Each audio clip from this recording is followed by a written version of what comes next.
session, we are going to start a new chapter in 12th NCERT biology textbook. It is chapter number 6, molecular basis of inheritance. This chapter is very important chapter for boards also and for NEET entrance examination also. And it is easy chapter also. It goes in a flow, right? If you don't understand any one particular topic, repeatedly you need to understand the topic. If not, because the next topic is connected to this. So it may ensure yourself that whatever the topics are from the starting, make yourself clear so that you can easily understand the flow of the other topics in the chapter, right children? So we'll start with another interesting chapter. What is that? Chapter number 6. It is molecular basis of inheritance, right? So chapter number 6, 12th NCERT, unit 7. It is in unit 7, 12th NCERT, chapter number 6. What is the name of the chapter? Molecular basis of inheritance. So the chapter is molecular basis of inheritance. Now, this is our 6th chapter. Now, as I told you, the topics are interlinked in this chapter also to the previous chapter also.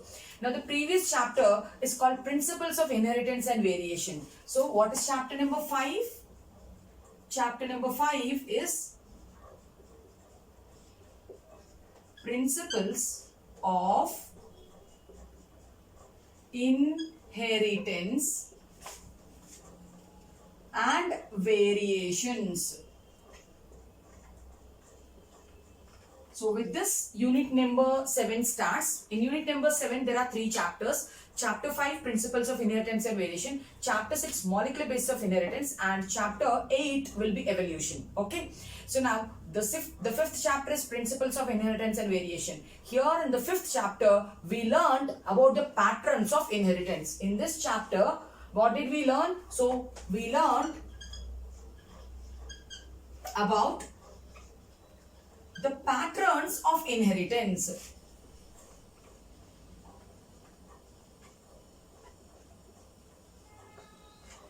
Now, if you recollect, what do you mean by patterns of inheritance? So, inheritance of one gene, how is it inherited in the next offspring generations, F1, F2, F3, F4 like that. So, in this chapter, patterns of inheritance and variation, we studied inheritance of one gene. We studied inheritance of 2 genes also. We even studied inheritance of linker genes also, conducted by Morgan, right? So, in this chapter, chapter 5, Principles of Inheritance and Variation, so we learned the patterns of inheritance like, what are the patterns of inheritance did we study, children? We studied about the inheritance of one gene. We also studied the inheritance of 2 genes.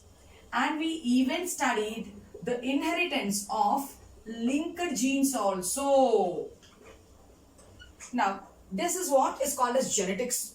This is what is called as genetics. Now, who is father of genetics? Gregor Mendel is father of genetics. So, Mendel is father of genetics, is considered as father of genetics. Now, why is he considered as father of genetics? Because he laid down the laws of inheritance. First law, second law, like that. He laid down the laws of inheritance, and he is a person who worked on inheritance of 1 gene, inheritance of 2 genes. So, that's why he's called father of genetics. Now, when Mendel was working on genetics, at that time, when did Mendel work? In 1850s. Mendel worked in 1850s. At that time, like microscopes are not there, electron microscopes are not there. So, he was not very clear about the gene, he was not very clear about the genetic material, DNA and all. So, even at the time, the word gene is also not there, children. So, Mendel, who is father of genetics, he did not coin the term gene, okay. So, Mendel was using a word called factor. Mendel was using a word called factor. What word did Mendel use? So, Mendel used a word called factor for the gene.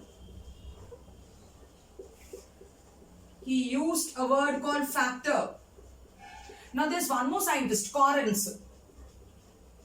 Now, Corren, what did he use? He used Mendelian factor word for the same thing, for the gene. He used a word called Mendelian factor. Now then, who coined the word gene which we are using right now? A scientist called Johansen coined the word gene. So who coined the word gene?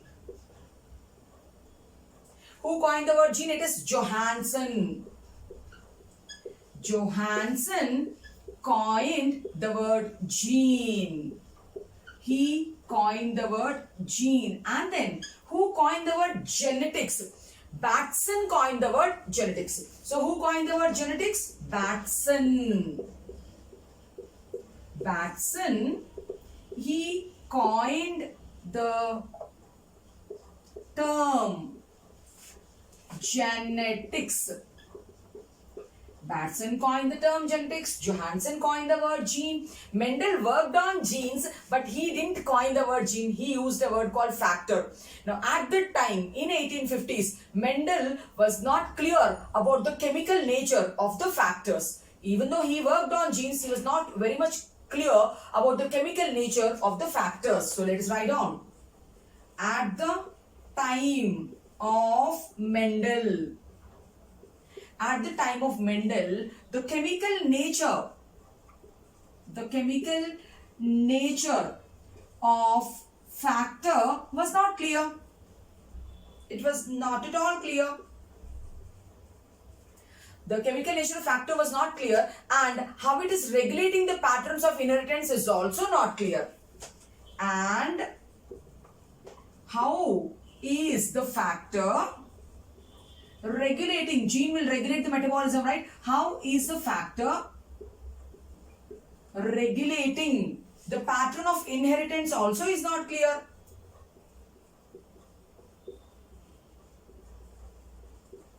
Now, because the chemical nature of the factor or the gene was not clear, then Mendel worked in 1856 to 1863. From there, from 1850s, so NCERT says for the next 100 years, means till 1950s and 1960s, for every scientist, the interesting topic is to find out what is the genetic material, what's the chemical nature of genetic material, how does it work. Okay, so NCERT says that for the next 100 years, the favorable, the interesting topic, research topic for the scientist is to find out the putative nature of the genetic material. What is it? How does it work? What is the chemical nature of it? So children, what did we see in this board? We started with a new chapter. I told it's chapter number 6, very much important in terms of NEET and board also. It is molecular basis of inheritance. Now we are taking it through another chapter, chapter 5, principles of inheritance and variation. This is how the chapter starts in NCERT also. So there they tell that in chapter 5, principles of inheritance and variation, which we commonly call it as genetics. Okay, so we learned about the patterns of inheritance. Mendel helped us to understand the patterns of inheritance, like inheritance of one gene, inheritance of two genes, inheritance of linked genes. Mendel helped us to understand through his laws and through his works. So that is why he is considered as father of genetics. Mendel worked on genes, he worked on DNA, but then he did not coin the word DNA, he did not coin the word called gene. He used the word called factor. Then other scientist is Correns. He used a word called Mendelian factor. Then who coined the term gene? The word gene, the term gene was coined by Johansen. Then who coined the word genetics then? Batson coined the word genetics then. By the time in 1850 when Mendel was working, at the time the chemical nature of the factor which is regulating the pattern of inheritance was not clear. So I told for the next 100 years, all scientists were investigating to find out the nature of the putative genetic material. So let us see that.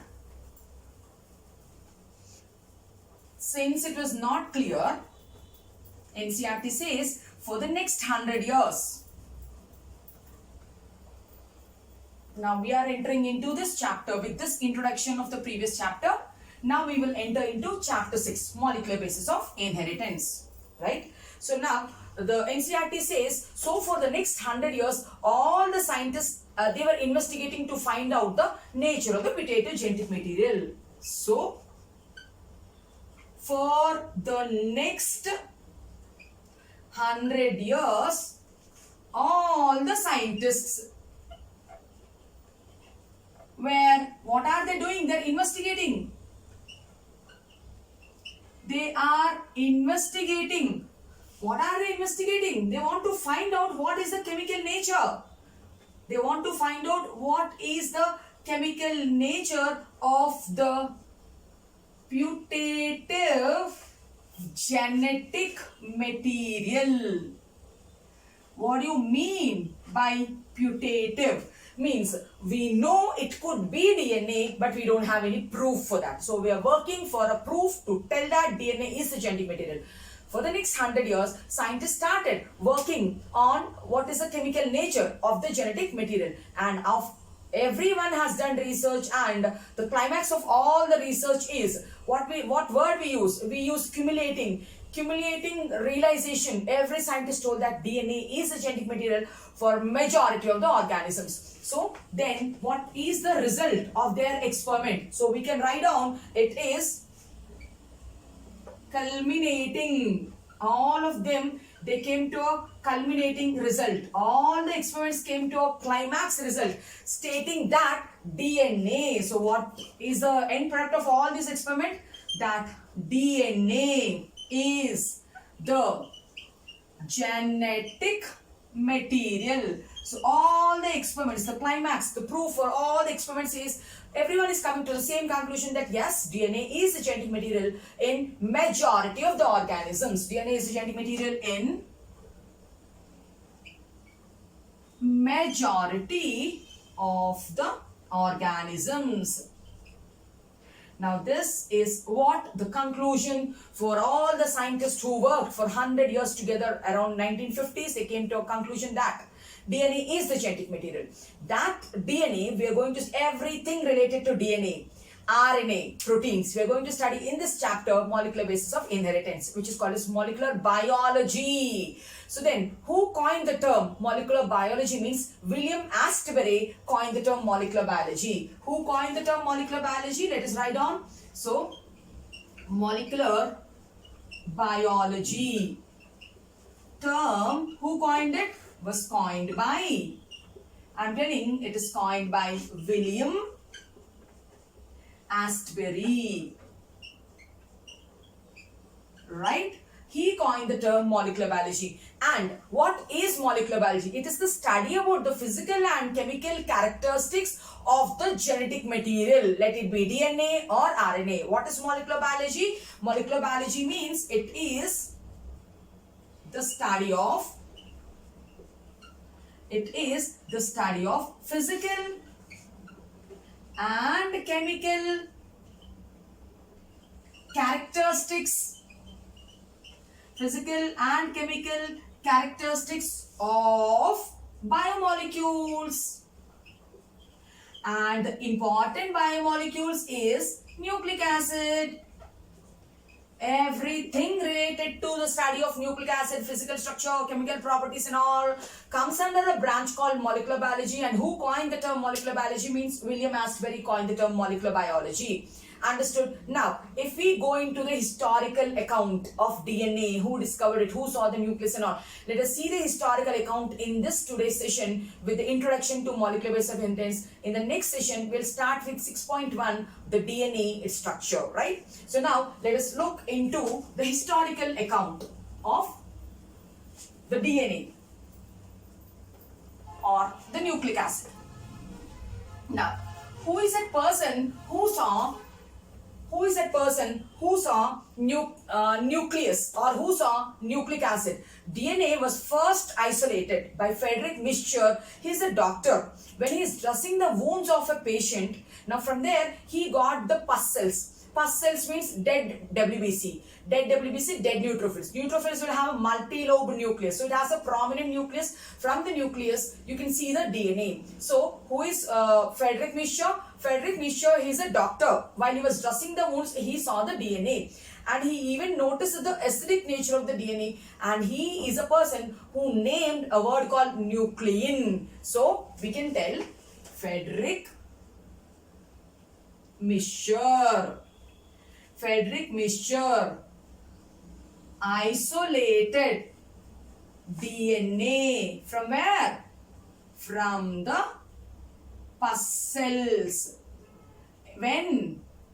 in the year 1869. Frederick Mischer, who is a doctor, while he is dressing the wounds of a patient, he could see the killed WBC neutrophils, which is having a prominent nucleus. From there, he isolated the DNA in the year 1969 and he observed the acidic nature also. He observed the acidic nature and he coined the term. What did he give? He coined the term nuclein. Mischer coined the term nuclein. Mischer coined the term nuclein, but now we are using nucleic acid. Then who is that scientist who renamed the nuclein to nucleic acid? Altman is a scientist who renamed the nuclein to nucleic acid in the year 1889. So let us write down Altman in 1889. He renamed, what did he do? He renamed the nuclein to nucleic acid, children. He renamed the nuclein to nucleic acid. Understood? Now we know what are the two types of nucleic acids. DNA and RNA are the two types of nucleic acids. So the two types of nucleic acids are, so children, what are the two types of nucleic acids? One is the DNA, the other one is the RNA. Deoxyribonucleic acid and ribonucleic acid. What is it? Ribonucleic acid means RNA. DNA means it is deoxyribonucleic acid. There are two types of nucleic acids which are called as DNA and RNA. Now, what is nucleic acid? Nucleic acid is a polymer of nucleotides. So, in 11th standard, so we have a chapter called biomolecules. In biomolecules, so we have detailed study of the nucleic acids. To be precise, if you want, you can go to the playlist and watch for biomolecules. It is lecture number 5. In biomolecules, lecture number 5, I have given the detailed account, chemical structures and the nature of bonding, everything related to DNA there. So you can watch biomolecules, lecture number 5 to get more clarity about the structures of the nucleic acids, right? So we have two types of nucleic acids, that is DNA and RNA. So what are nucleic acids? Nucleic acids, they are polymers. They are polymers of nucleotides. They are polymers of nucleotides, and a nucleotide possesses three components.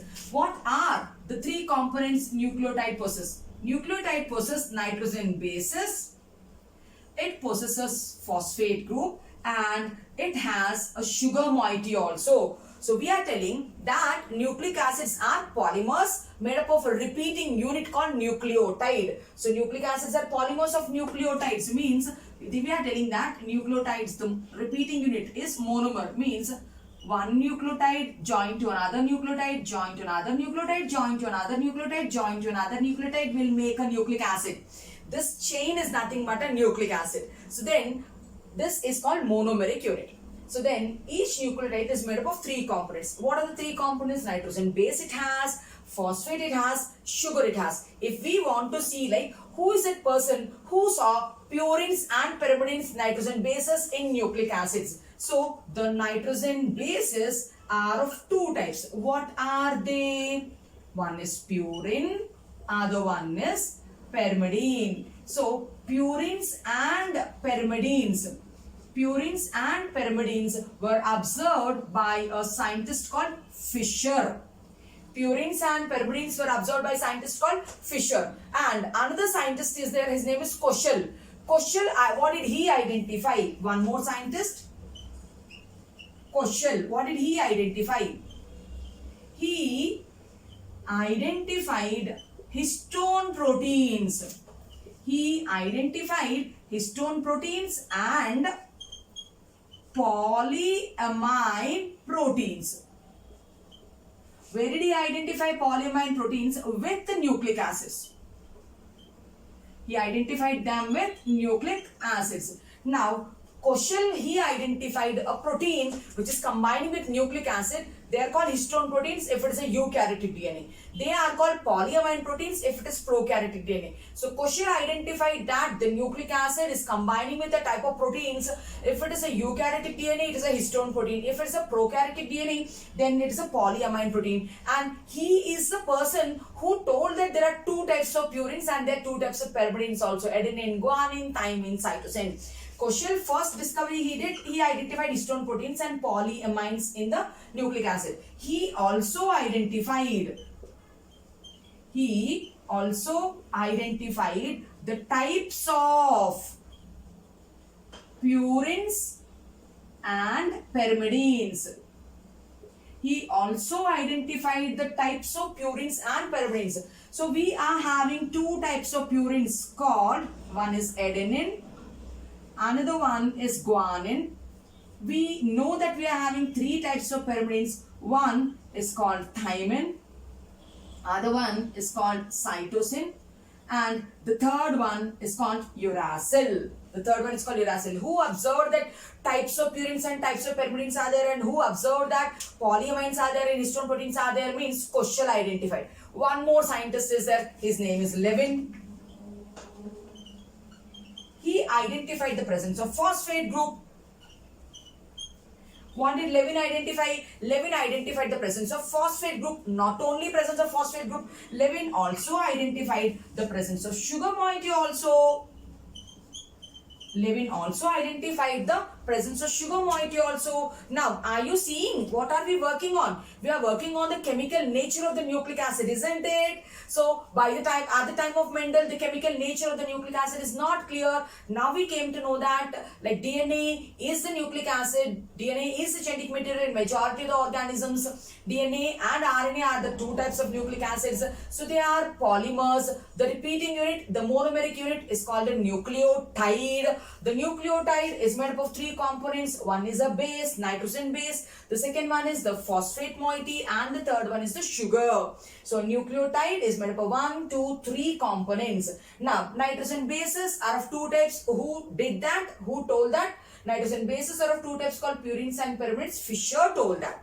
But then who identified the types of purines, types of pyrimids? Not only purines and pyrimids, who identified that the DNA conjugates with histone proteins and the DNA conjugates with polyamines, means Koshal.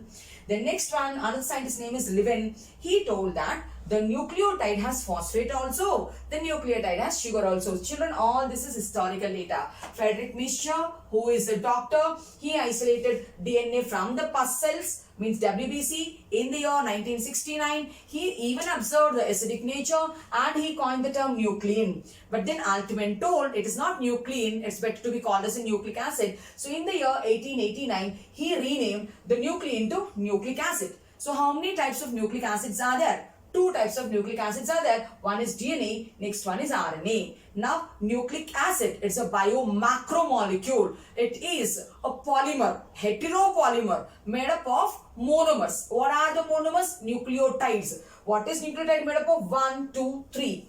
This was first observed by Fischer. Types were given by Koshal. Phosphate and sugar are observed by Levin. So we are looking into the historical account. Understood? Now, if we have to see like who conducted experiments to prove that DNA is a genetic material, that also comes under historical account. Now, in the introduction, we will see their names, but when we go in detail, we will look into the experiments also. How did they come to a conclusion? Now, since we are doing historical account, just list down like what are the experiments, what did they do? So, children, in the year 1928, his name is Frederick Griffith. In the year 1928, Frederick Griffith conducted experiments. The name of the experiment is called transformation experiment, right? He conducted experiments. What is the name of the experiment? Transformation experiment. So this transformation experiment is a starting experiment which gives a clue little bit about the genetic material. He conducted transformation experiment and then he tells that it is transforming principle. but he couldn't tell the chemical nature. He just told it is transforming principle. Later, in the year 1933 to 44, three scientists, Avery, MacLeod, McCarthy, repeated the Griffith experiments and they came to a conclusion. First time they came to a conclusion that DNA, yes, DNA is the genetic material. So in the year 1933 to 1944, three scientists, their names are Avery, MacLeod, McCarthy. So these three are the people to claim for the first time, they claimed for the first time that DNA is the genetic material. They are the first people to tell DNA is a genetic material, but some scientific community did not accept their experiment. Then in the year 1952, Hershey and Chase finally unequally they gave the proof that DNA is a genetic material. So then followed by 1952, what are the names of the scientists? Hershey and Chase. So they conducted transduction experiments and they gave unequal proof. They gave unequal proof that DNA is the genetic material. They gave a proof that DNA is the genetic material and every scientist accepted it. Every scientist accepted this experiment and they told yes, DNA is the genetic material. So this is a historical background. So when did they do? In the year 1952, they concluded DNA is genetic material. Now, a major outbreaking discovery in the field of molecular biology was done by Watson and Crick, right? So when did they do? In 1953, the immediate year, in the year 1953, two eminent scientists, their names are Watson and Crick. So in the year 1953, one scientist's name is Watson, another scientist's name is Crick. They worked out the double helical model of the DNA. It means they gave the structure of the DNA. In the year 1953, Watson and Crick, so what did they do? They proposed the double helical structure. They proposed the double helical structure of DNA. They proposed the double helical structure of DNA. Which DNA? It is bDNA, which is a stable form of DNA in the year 1953 in an international journal called Nature. In an international journal called Nature, they have published their data, right? Now, in the same journal, so two more scientists have also published their data. So, one scientist is Rosalind Franklin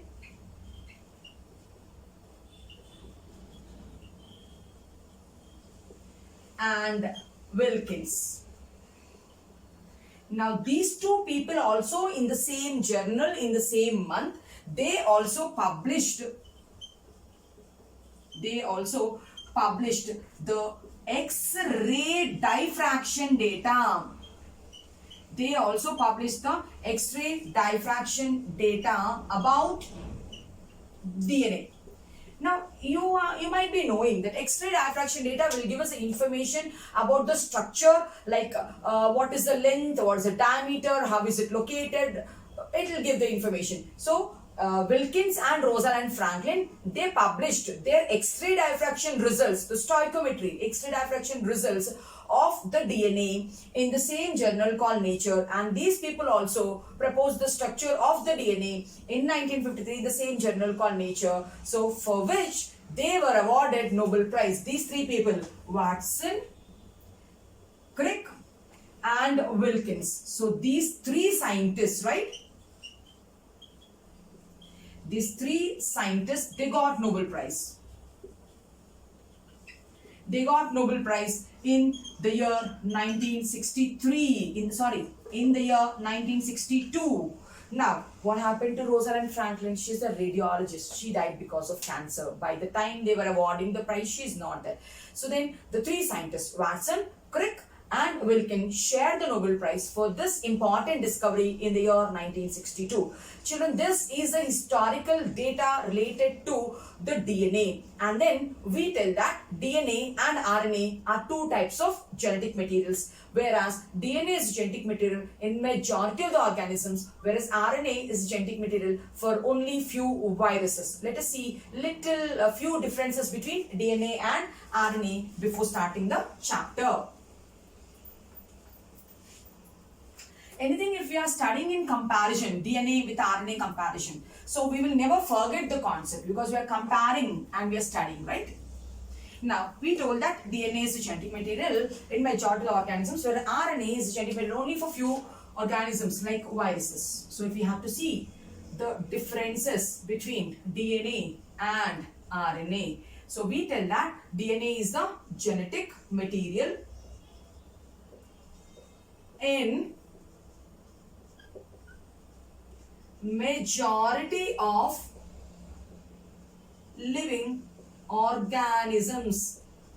Take plant, animal, human, bacteria, even viruses also to that extent. They have DNA as a genetic material. Whereas RNA is the genetic material only for few viruses. So RNA is the genetic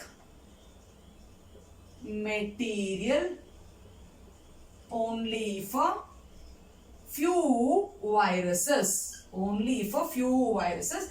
RNA is a genetic material. Now, which formed first means it is RNA. So that's why we can tell RNA is a primitive genetic material. So next point, RNA is the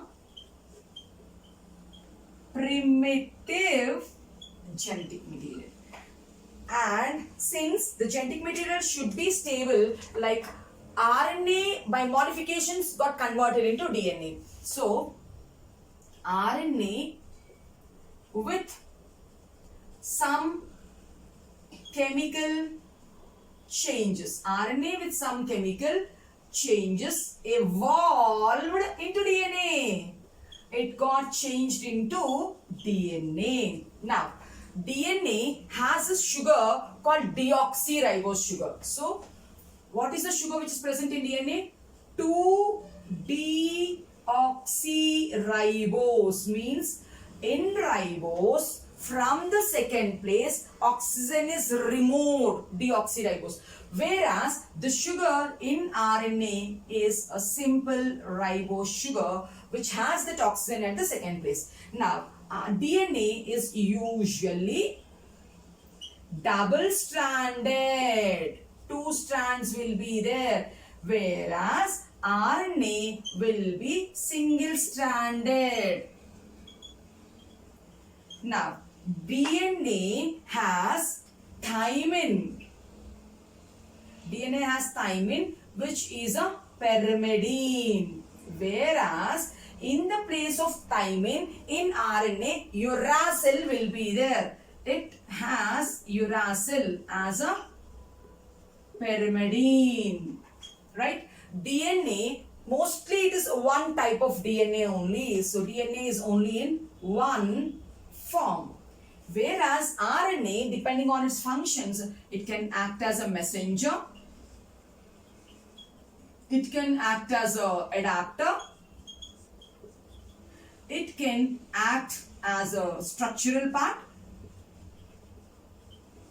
So, DNA has only one role, that it acts as only genetic material. Whereas RNA, apart from the genetic material, it has many additional roles to play. What are the additional roles? RNA acts as a messenger. So, then that RNA is called messenger RNA, mRNA.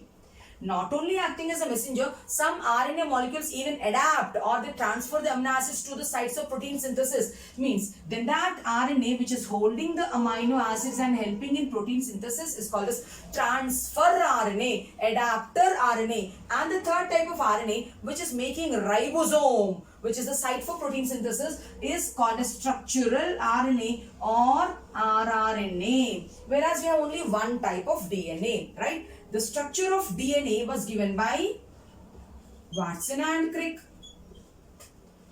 whereas the structure was explained by Watson and Crick in the year 1953, for which they got Nobel Prize in the year 1962.